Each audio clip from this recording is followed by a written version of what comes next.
Oui, bonjour à tous et bienvenue à cette table ronde dédiée à la tech pour simplifier la mise en œuvre de la réglementation en matière de durabilité. Alors, c'est vrai que Jean Méplon mentionnait ça ce matin, c'était qu'on est dans un monde de plus en plus complexe et il donnait l'exemple de la durabilité et du climat, mais plus généralement aussi de la durabilité, les enjeux ESG, climat, biodiversité, sociétaux, gouvernance, avec des régulations qui s'enchaînent à un rythme effréné, des régulations qui ont pour objectif aussi de simplifier des régulations, on va en parler tout de suite. Alors on ne va pas faire de technosolutionnisme, hein, bien sûr, sur ces sujets de durabilité. Il y a quand même une spécificité, à mon avis, qui est que la donnée est particulièrement complexe, particulièrement non structurée. Et la conformité va également particulièrement loin, notamment sur les sujets de climat avec les 3 scopes. Donc il y a des enjeux de collecte et d'analyse de la donnée, de la vérification de sa conformité. Tous ces sujets-là font que naturellement il va falloir changer à la fois des technologies et des processus humains. Alors, pour cette table ronde, je suis très heureux d'accueillir tout d'abord Laura Aish, CEO de Wifin, également Harold Elkoubi, superviseur data ESG à l'inspection générale du groupe Crédit Agricole, et enfin Charles Moury, cofondateur et directeur général d'Happy Day.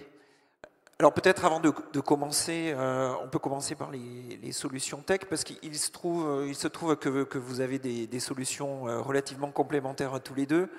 Peut-être si vous pouvez nous décrire un petit peu, en quelques mots, vos solutions, puis on aura l'occasion de rentrer dans les exemples concrets par la suite. Est-ce qu'il est allumé? Il est allumé. Bonjour à tous. Pour ceux qui ne connaissent pas Wifin, Wifin c'est une plateforme qui est dédiée à l'ESG dans sa globalité. Et on a été créé en 2018. On a eu aussi à cœur de pouvoir avoir vraiment, pas juste de la technologie, mais toute une partie d'expertise. Donc on fait vraiment ce mix ici pour pouvoir accompagner nos clients. Mais sur ce qui est propre à notre plateforme, on a vraiment voulu avoir toute la verticale ESG.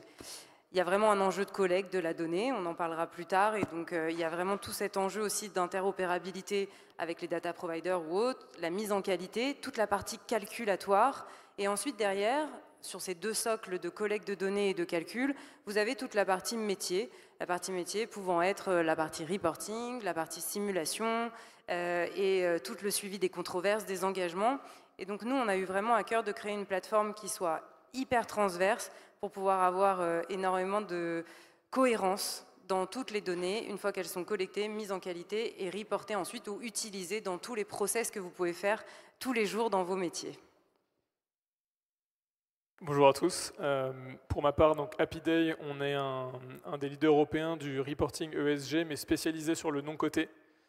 Donc nous, on accompagne à peu près 120 sociétés de gestion, donc surtout des GPs, mais aussi des LPs partout en Europe. Et aussi parfois certains gestionnaires d'actifs ou banques, mais sur la partie vraiment portefeuille non coté, avec là aussi une plateforme, et on aura l'occasion d'en reparler, qui a été vraiment pensée pour faciliter la collecte de cette donnée, qui est par nature assez difficile à opérer dans un univers non coté où du coup les les sociétés ne sont pas assujetties à des obligations de reporting, avec des niveaux de maturité data en interne très variables, et du coup gros challenge de remontée de l'info, de fiabilisation de la donnée, et ensuite d'en sortir des analyses qui permettent de prendre des directions business. Donc voilà un petit peu le challenge sur lequel on accompagne les sociétés de gestion. Voilà, merci. Et puis pour compléter le tour de table des présentations, je vais me présenter moi-même. Vivien Brunel, donc je suis associé au cabinet Nexiologue Consulting, un cabinet spécialisé en gestion des risques, conformité, data et évidemment durabilité, puisque c'est aussi l'objet de cette table ronde. Alors, Harold, peut-être vous allez nous parler de ce dont on parle, de l'objet de cette table ronde, c'est-à-dire la mise en œuvre de ces réglementations sur la durabilité. De quoi parle-t-on exactement? Et puis, il y a même des simplifications qui sont en cours par le régulateur lui-même, la directive Omnibus. Est-ce que ça simplifie les choses? On reparlera de ce qui est simple et ce qui est complexe à traiter par la technologie. Mais déjà, de votre point de vue à l'audit, sur ces questions-là. Avec plaisir, merci pour la question. Et déjà, pour parler de durabilité, je voudrais vous remercier de votre durabilité, puisque sur ce créneau-là, en tout cas, vous êtes nombreux ici, et merci pour ça. En termes de réglementation, si j'avais pu vous présenter une slide qu'on utilise pour les formations qu'on peut donner aux auditeurs du groupe Crédit Agricole, on a une avalanche aujourd'hui de réglementation qui accompagne le paquet Finances Durables. Et on a aussi, comme ça a été dit, une révision de ces réglementations avec ce qu'on peut appeler Omnibus, qui a pu changer les lignes, et je vais y revenir. Le rapport de durabilité, déjà pour commencer, on n'est plus dans le futur ou dans la science-fiction ou dans ça va arriver, ça existe déjà. Toutes les entreprises qui publiaient une déclaration de performance ou qui étaient plutôt soumises à la NFRD, en tout cas, sont déjà aujourd'hui en charge de publier leur propre rapport de durabilité. Et donc on peut aujourd'hui voir ce produit fini sur plusieurs sites internet de généralement grandes entreprises, côté international, pour pouvoir aujourd'hui avoir une vision de ce qu'elles font sur les 3 lettres de l'ESG, l'environnement, le social et la gouvernance. Donc ça, c'est, je dirais, le premier point, c'est concret. Avec Omnibus, ça évolue à la fois dans les entreprises qui vont être concernées par ces réglementations et ça évolue dans le calendrier. Le but, dans un contexte, je dirais, de plusieurs réglementations, c'est d'essayer de simplifier la capacité des entreprises à s'approprier ces nouvelles réglementations, peut-être lâcher aussi du lest pour permettre de faire correctement les choses et de gagner en qualité dans ce qui peut être communiqué vis-à-vis de l'externe. Pour les grandes entreprises qui sont déjà concernées, assez peu de changements, sauf un qui me paraît assez fondamental, c'est que pour communiquer vis-à-vis de l'externe, on a besoin de données. Donc on a besoin parfois d'en acheter, on a besoin surtout de les consolider, de les collecter et de les reporter, et vous le savez bien tous les deux.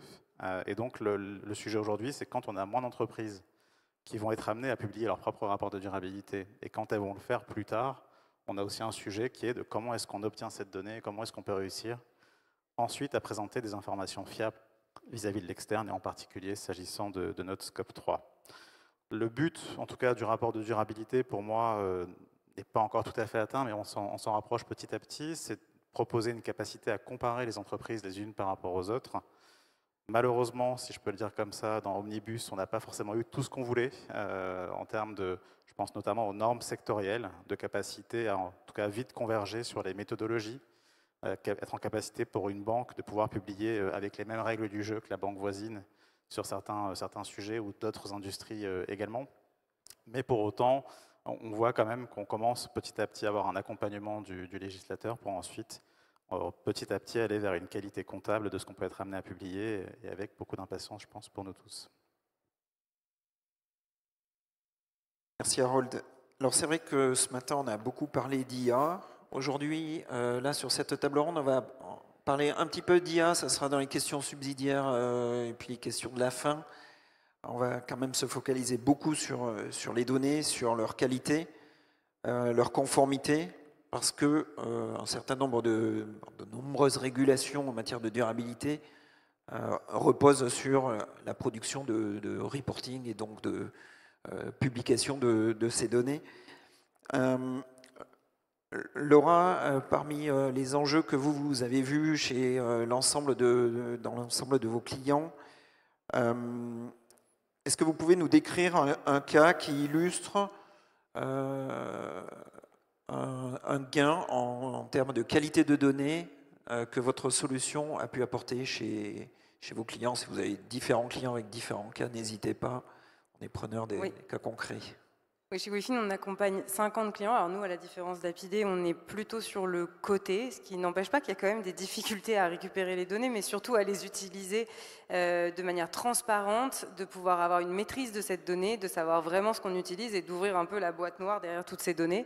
La technologie, c'est très bien, ça ne remplace pas l'humain, mais concrètement, sans technologie aujourd'hui, et vu le nombre de données qu'on utilise, c'est impossible. C'est comme si vous alliez mandater des gens pour aller vérifier dans toutes les entreprises dans lesquelles vous avez investi si le pourcentage homme-femme est bien respecté ou autre. sincèrement, personne ne ferait ça. Et donc c'est pour ça qu'aujourd'hui, on a besoin de la technologie pour pouvoir faire en sorte que tous les gens qui utilisent cette donnée se concentrent vraiment sur leur métier.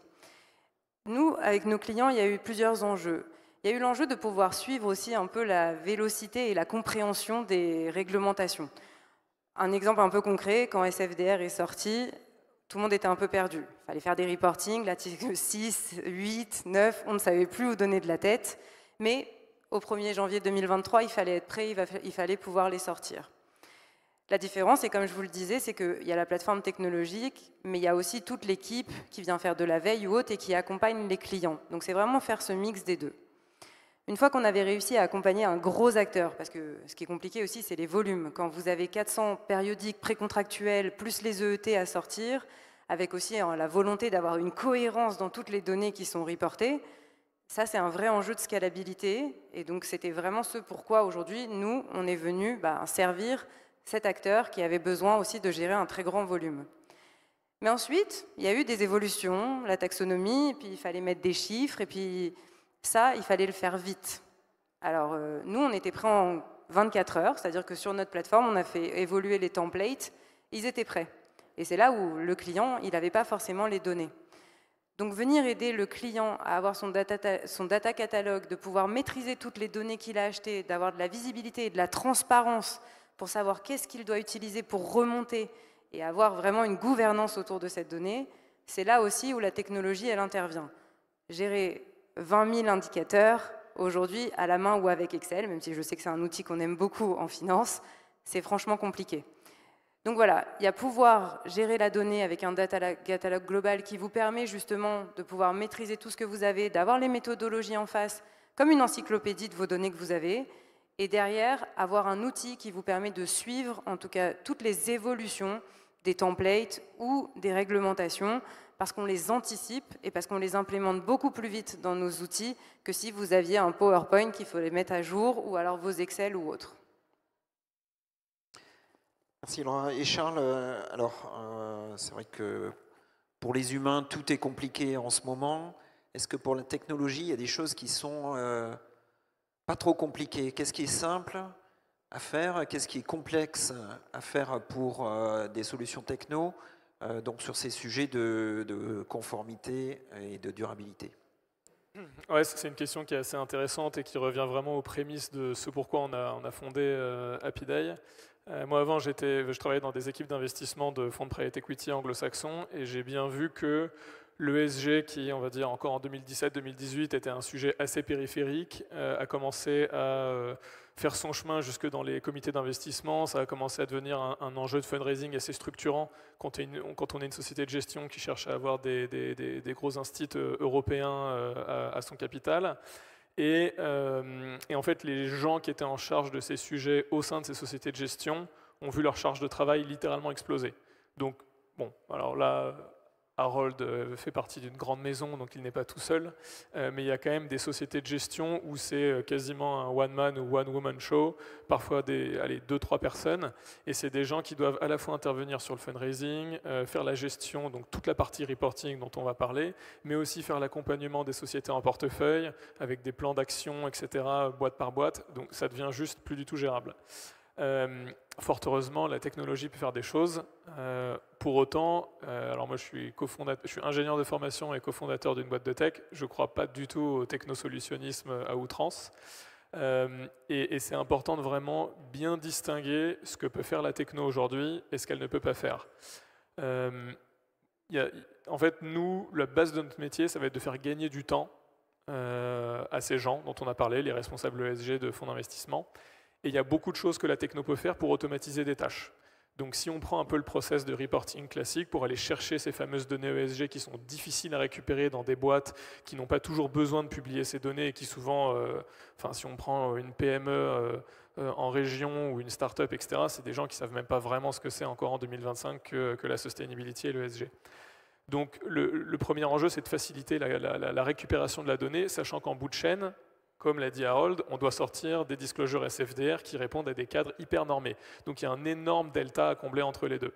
Typiquement, la techno, et pour l'instant je ne parle pas d'intelligence artificielle, mais un software bien construit avec une bonne interface utilisateur, des fonctionnalités modernes, ça va permettre aux responsables ESG de la société de gestion de par exemple dire bon bah moi mon fonds il est article 8 et je dois faire bon là je rentre dans les détails techniques mais je dois sortir les indicateurs PAI, et bah en un bouton on va lui générer automatiquement la liste des questions qu'il doit envoyer via la plateforme à ses sociétés de portefeuille, là où avant c'était lui qui allait mettre ça dans un fichier Excel qu'il allait envoyer par email. Ensuite le deuxième gros sujet c'est la vérification et la fiabilisation des données. Si on prend un exemple, par exemple, d'un fonds de venture capital qui a 300 sociétés en portefeuille et qui va poser à peu près 50 questions, je vous laisse faire les maths, ça fait 15 000 points de données qu'on récupère à la fin. Il n'y a aucun monde où l'être humain est capable de vérifier 15 000 data points avec une fiabilité parfaite, d'autant plus que là où le reporting financier va s'intéresser uniquement à des euros, donc c'est une seule unité, une très grosse difficulté de l'ESG, c'est que sur ces 50 questions, on va toucher à des choses qui n'ont objectivement rien à voir entre elles. Des pommes, des poires, des oranges, on va prendre de la conso d'énergie en kilowattheure, on va prendre certaines clauses d'une politique environnementale ou ressources humaines, un écart de salaire homme-femme, donc c'est un univers qui est extrêmement hétérogène et c'est juste pas possible d'envisager qu'un être humain soit capable, avec le bon niveau d'expertise et la bonne rigueur, de juste vérifier des datasets de cette taille-là. Donc ça fait partie des choses que la techno peut faire. Après vient la question de l'IA, je ne veux pas te déborder, mais pour le coup, nous, on est beaucoup plus conservateurs sur les promesses de l'IA, alors que pour autant, objectivement, chez HappyDay, je pense que sur le reporting ESG dans le non-coté en Europe, on est de loin la boîte la plus avancée sur l'IA, et on est les premiers à dire à nos clients, attention aux fausses promesses, l'extraction de données non structurées à partir de PDF, de fichiers d'Excel. Le vrai problème, c'est ce que je vous ai dit, c'est l'hétérogénéité des grandeurs et des unités. Construire un outil IA qui sait correctement extraire des kilowattheures d'une facture d'énergie, c'est un projet pour une équipe tech à part entière. Analyser une base de données Excel de ressources humaines pour extraire des données de salaire et calculer un écart de salaire homme-femme, c'est un projet qui n'a rien à voir d'un point de vue tech. Donc si on veut couvrir 50 indicateurs différents, on a 50 projets et la complexité explose. Donc attention à l'IA, on ne peut pas encore tout faire aujourd'hui. Oui, d'ailleurs, on en avait discuté aussi un petit peu ensemble, c'est l'intérêt d'avoir des interfaces bien conçues pour aider à la collecte des données. C'est-à-dire qu'on peut collecter les données de manière technologique avec de l'IA, on peut aussi collecter des données à la source avec des humains, en accompagnant l'humain avec des interfaces qui sont à la fois simples, peut-être des outils qui accélèrent leur travail. Est-ce que vous avez des exemples à nous donner de ce type ? Comme toute boîte produit, on est vraiment client ou user-centric, comme on dit bien en fintech. Donc évidemment, on travaille beaucoup sur nos interfaces. Parce que l'idée, évidemment, une fois qu'on a collecté toute cette donnée, si encore une fois elle reste inexploitable ou incompréhensible pour vous, ça n'a aucun intérêt. Donc le but, c'est de venir pouvoir agréger de manière très simple au travers de graphiques ou au travers aussi d'une facilité à pouvoir rentrer au fur et à mesure dans différents niveaux d'analyse, que ce soit d'un point de vue historique ou même spot, mais peut-être de rentrer de manière de plus en plus granulaire, de manière assez aisée. On a eu, nous, beaucoup de sujets autour notamment du matching, donc c'est venir croiser justement les indicateurs RAW avec vos investissements et de pouvoir comprendre justement comment était fait ce matching. Nous, on avait un algorithme, donc voilà, c'était de l'IA, mais la plupart de nos clients, ils nous disaient « Super, mais comment vous avez fait ce matching en fait ? Je vous ai délégué ça, ça a l'air de super bien marcher, j'ai un taux de coverage qui est hyper bon, merci pour ça, mais moi j'ai besoin de le comprendre. » Et donc, en partant de ce besoin-là, de venir encore une fois être très transparent, et nous c'est vraiment ce qu'on vient chercher chez WeFin, de pouvoir ouvrir cette boîte noire, on a créé des interfaces qui permettent de comprendre comment est-ce qu'on a relié les entités avec les émetteurs, toutes les données des data providers, de pouvoir avoir aussi un peu des KPI macro, des taux de coverage par provider ou autre. Et ça, derrière, le but, évidemment, c'est de venir reprendre de la souveraineté de la part de clients sur des choses qu'ils ont pu nous déléguer, mais aussi de pouvoir avoir des billes dans les discussions qu'ils peuvent avoir avec les data providers. arrêter d'être dépendant d'un seul data provider, de pouvoir réfléchir aussi à des stratégies sur le fait de pouvoir étendre le champ des possibles avec notamment les sources publiques. Et tout ça, c'est facilité grâce à des interfaces qui vous permettent de mieux comprendre et de mieux vous approprier les choses. Charles, un mot là-dessus Tu veux dire un autre exemple de fonctionnalité qui fait gagner du temps? Oui. Ouais, nous on en a pas mal. J'avais parlé de, par exemple, la création un peu automatisée des bonnes questions à poser aux sociétés de portefeuille en fonction de la classification SFDR. Sur la partie validation de la donnée, comme je l'ai dit, c'est pas possible pour un humain de le faire à l'échelle. Donc nous, on a plusieurs niveaux de cohérence. Le premier va littéralement empêcher les sociétés de portefeuille qui doivent justement partager des données quantitative de saisir une donnée qui est aberrante. En fait, nous, on connaît par exemple la taille de l'entreprise, son chiffre d'affaires. S'ils essayent de rentrer une donnée, pour reprendre la conso d'énergie en kilowattheure, qui est aberrante par rapport au nombre de personnes dans la boîte et leur activité, le système ne leur permet même pas de saisir cette donnée. Ensuite, il y a un deuxième niveau qui est, une fois que la donnée a été saisie, une des principales règles de cohérence de la donnée, ça va être de comparer à l'année précédente. Ce qui ne paraît pas déconnant, c'est comme ça qu'on fait aussi en finance avec les euros. Et là, typiquement, pareil, comparer 15 000 points de données par rapport à ceux aux 15 000 de l'année d'avant, c'est pas possible. L'outil fait le calcul de façon automatisée et va automatiquement attirer l'attention soit du responsable ESG de la société de gestion, soit de ses auditeurs, si c'est sous-traité à des auditeurs, sur tous les points de données qui ont l'air un peu suspects, pour qu'ensuite il y ait un dialogue qui soit établi avec les participations concernées, pour ensuite, de façon asynchrone, venir fiabiliser cette donnée, messages, clarifications, partage de documents, etc. Voilà, c'est un exemple. Merci. Harold, peut-être on va revenir au grand groupe et comment un grand groupe comme un Crédit Agricole parvient-il à gérer la complexité avec également une présence à l'international. Alors si vous avez des exemples d'automatisation d'IA qui ont été mis en place, on est preneur. Et j'ai quand même une question un peu subsidiaire à ça parce que vous représentez la troisième ligne de défense. Comment une troisième ligne de défense parvient à gérer tous ces changements de processus qui sont incessants. Donc vous, par essence, vous vérifiez que les processus sont correctement mis en place, mais ils sont tous en train de changer. Comment vous gérez ça? Et s'il y a des exemples sur la durabilité, on prend. Voilà. Je vais essayer, en tout cas la question est riche. Sur le contexte international par lequel vous commenciez, je pense que c'est important dans un contexte aussi du groupe Crédit Agricole. On est aujourd'hui avec 50 millions de clients, à quelques-uns près, on a une cinquantaine de pays avec lesquels on travaille, et par définition, quand on doit ensuite publier un rapport de durabilité à un niveau consolidé le plus ultime, on doit réussir quand même à se mettre d'accord sur des méthodologies avec l'ensemble des entités qui vont contribuer finalement à cette capacité à produire la bonne information pour l'externe. Il y a quelques exemples de sujets qui peuvent paraître super simples quand on lit le chiffre dans le rapport, mais qui sont hyper compliqués à produire, sur un nombre de salariés, en comptant les stagiaires, les apprentis ou pas, sur les genres, en fonction des pays et des règles différentes qui peuvent exister.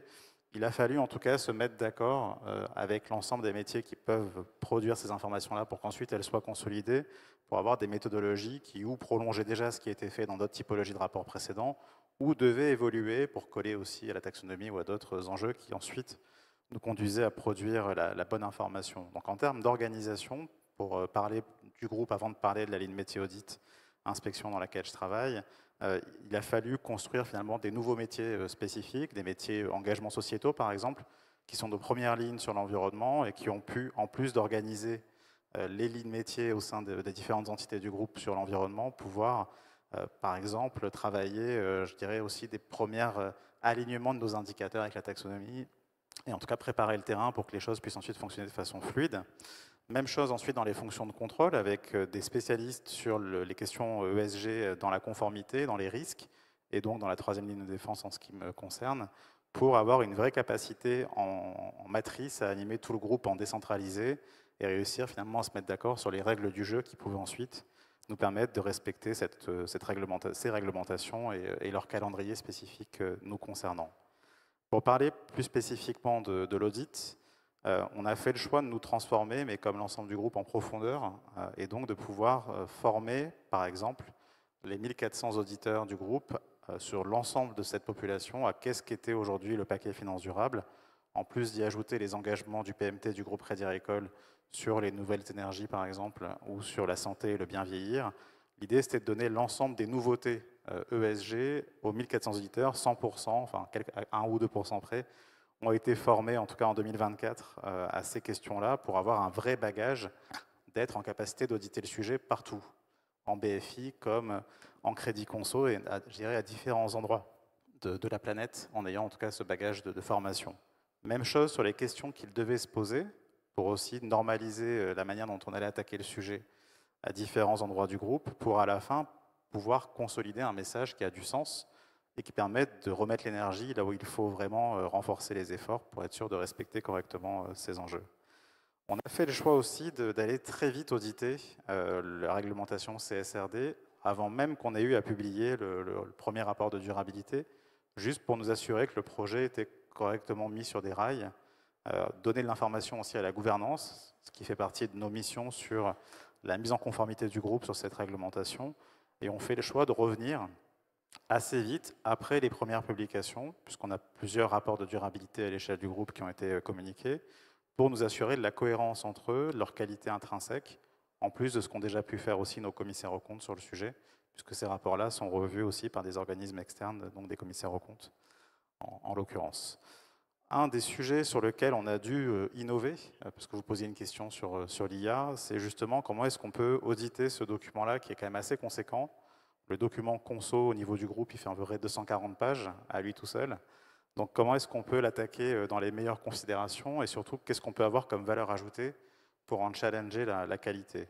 Donc là, on a testé avec nos équipes internes à l'inspection générale, dont parlait Alice Glanard sur la table ronde précédente. On a pu tester un premier cas d'usage pour aller challenger la qualité des données qu'on pouvait acheter en externe auprès des data providers, et donc en allant industriellement consommer des documents d'enregistrement universel de sociétés cotées pour y récupérer leurs propres informations sur leur scope 1, 2, 3, et ensuite pouvoir du coup challenger ce qu'on avait acheté sur ces mêmes indicateurs-là vis-à-vis de l'externe, avec ce qu'on a pu réussir à lire avec une IA qui a à peu près atteint une fiabilité de 85 à 90% en fonction des indicateurs, et avec dans les quelques erreurs, ce que pouvait citer Charles, sur les unités, mais parfois aussi sur les années, en fonction de comment les données sont présentées d'un point de vue graphique.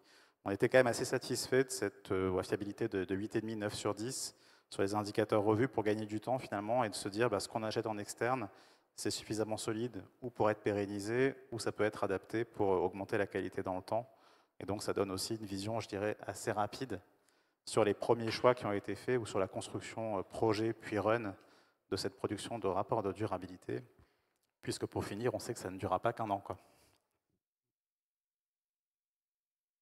Alors Charles, vous collectez de la donnée, vous l'orchestrez, et puis vous la redéployez chez vos clients. Au niveau de la collecte de ces données, vous intervenez dans des entreprises, vous collectez des données d'entreprises qui ont des maturités très différentes, des gouvernances, j'imagine, également très disparates. Comment vous assurez-vous de l'homogénéité en fait, de ce que vous livrez par la suite? Comment vous évitez le garbage in, garbage out? Comment vous remettez un peu tout le monde au niveau de la ligne de flottaison, on va dire? Oui, c'est une très bonne question, et c'est une des principales difficultés, je pense, à laquelle on est confronté. Le niveau de maturité, en fait, sur la donnée au sens large, même pas spécifiquement du tout à l'ESG, il est objectivement extrêmement variable dans l'univers du non-coté. C'est pas toujours corrélé à la taille. Il y a des petits fonds qui vont avoir un ADN assez tech, parce que voilà, c'est une équipe peut-être un peu plus moderne, etc. Il y a des gros fonds qui ont des équipes data, mais pour autant qui sont enlisés un petit peu dans des paradigmes d'un temps plus ancien. Mais la conclusion est assez affolante. Nous, on a fait une analyse empirique chez HappyDay. Donc, comme j'ai dit, on a à peu près 120-130 sociétés de gestion. Tous ces gens qui ont commencé à travailler avec nous, il y avait 2 scénarios. Soit ils utilisaient des fichiers Excel, soit ils étaient chez, on va dire, un prestataire un peu legacy qui avait un outil.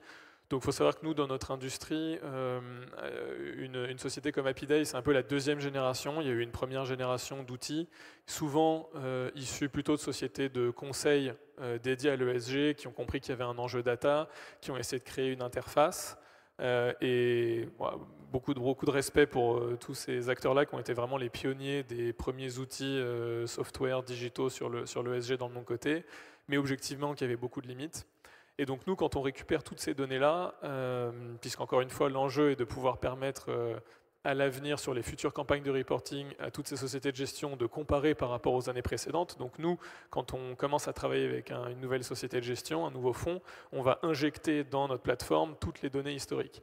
Et ben, on a fait une analyse et on s'est rendu compte que, ouais, c'est ça, c'est 2 tiers. Dans 2 tiers des données historiques qu'on récupérait, il y avait des incohérences, qui est un terme gentil pour dire des erreurs parfois assez aberrantes. Et donc du coup la conséquence de ça, c'est que si vous prenez le rapport ESG de à peu près n'importe quelle société de gestion, en France par exemple, alors ils sont très bien faits ces rapports ESG, c'est très marketing, et nous-mêmes on en produit pour le compte des sociétés de gestion qu'on accompagne, il y a des beaux chiffres, bien designés, etc.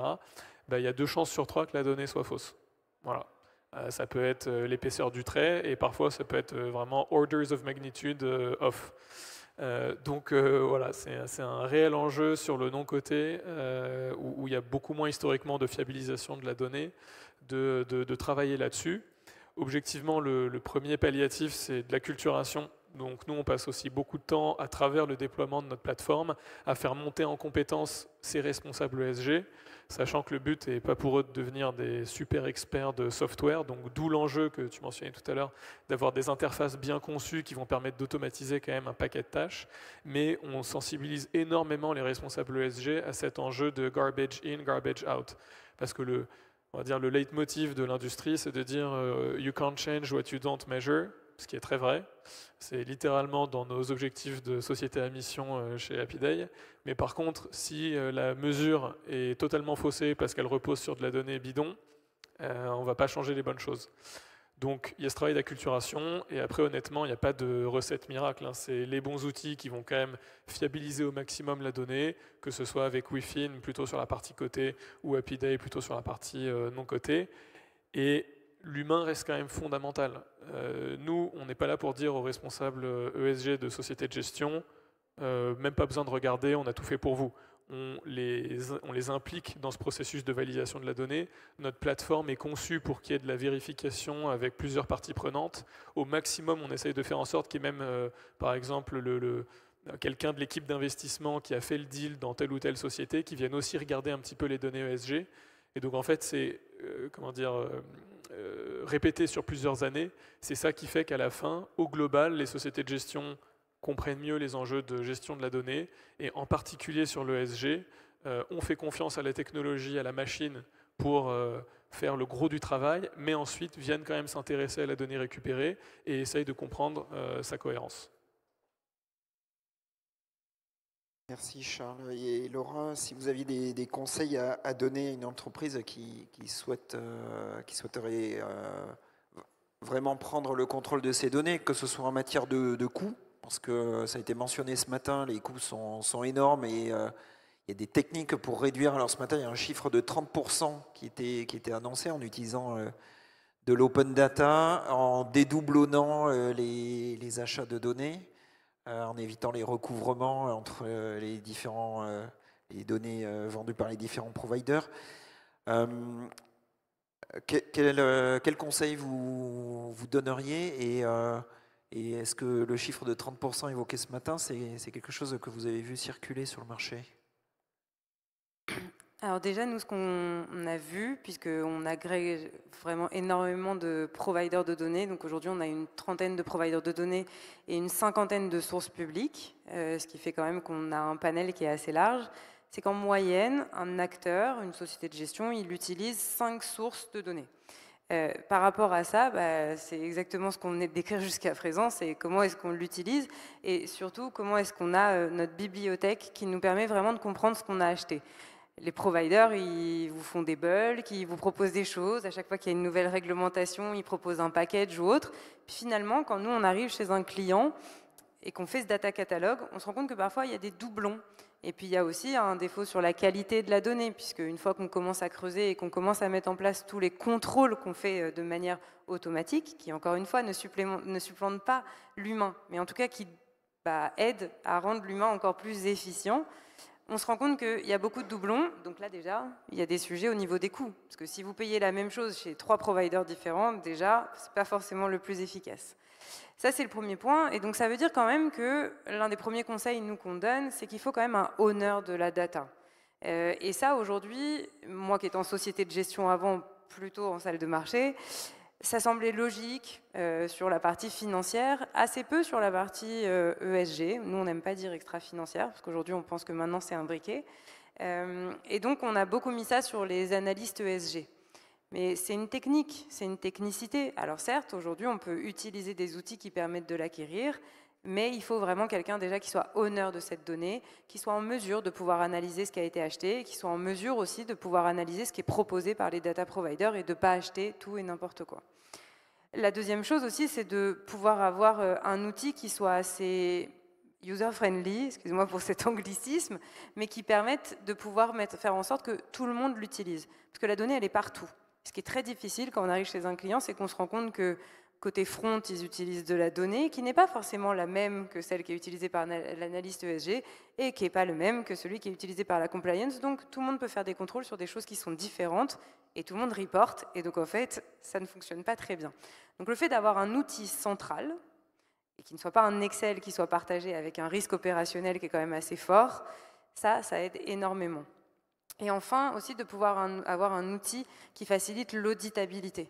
De ne pas juste être sur un truc spot, mais de pouvoir avoir, comme le disait Charles, toute une reprise d'historique, ce qui n'est pas simple. Et c'est là où on voit qu'il y a effectivement beaucoup d'incohérences ou d'erreurs à chaque fois que nous aussi on fait une reprise d'historique. Et donc tout ça, c'est des choses qui facilitent énormément en fait l'utilisation de la donnée et sa cohérence dans tout ce qui est utilisé, que ce soit dans le passage d'ordre, dans le reporting, dans l'audit. Pour répondre à votre question sur les coûts, on a fait, nous, une analyse chez Wifin. Alors évidemment, vous allez me dire que ça prêche pour notre paroisse, mais aujourd'hui, on a quand même 50 clients et on a participé à de nombreux appels d'offres. Avoir un outil comme le nôtre versus déployer quelque chose en interne et maintenir aussi cet outil et puis maintenir les gens qui travaillent dessus, prendre un outil comme le nôtre ou celui d'Happyday, c'est 77% moins cher. Pourquoi? Parce que nous, on travaille pour 50 clients, donc à chaque fois qu'on le fait évoluer, on le fait évoluer de manière générique. C'est un outil, mais qui est globalisant. Plutôt que vous ayez des outils qui vous soient propres, et puis il suffit qu'il y ait quelqu'un qui s'en aille, ou une technologie qui change ou autre. Et là, aujourd'hui, c'est très dur à maintenir. Donc ça, au niveau des coûts, il y a l'impact sur l'utilisation de la donnée et ce qu'on achète. Et il y a aussi le fait d'avoir des outils qui permettent de ne pas dupliquer les humains en interne chez vous pour pouvoir maintenir vos outils et capitaliser sur quelque chose qui est le plus générique possible comme un produit. Merci. Donc en conclusion, je crois qu'il y a en effet des solutions très pragmatiques pour traiter ces sujets de simplification, de mise en œuvre de réglementation, même la LOD3 au pin du chef. Et peut-être en conclusion, une question non préparée pour Harold. Il y a des IA qui produisent de la donnée, qui produisent des rapports, des outils qui vont collecter ces données, certaines IA qui vont réorchestrer ces données, les repréparer, d'autres IA dans le groupe Crédit Agricole qui vont peut-être récupérer ces données, faire des rapports, etc. Vous, en bout de chaîne, alors une question oui ou non, en tant qu'auditeur, quand vous voyez ce process dans sa globalité, peur ou même pas peur? Je dirais pas peur, hein, et je vais faire un peu plus qu'un seul mot, je suis désolé, mais je peux aussi qu'encourager finalement à se dire qu'il faut s'équiper ou s'outiller. Donc je rejoins beaucoup les remarques de ceux qui ont des choses à vendre, c'est bien normal, mais pour remplacer Excel, je crois aussi beaucoup finalement à comment l'équipement peut nous aider à normaliser, à mieux comprendre plus vite un sujet bien complexe qui arrive finalement assez rapidement dans nos organisations avec des exigences très court-termistes.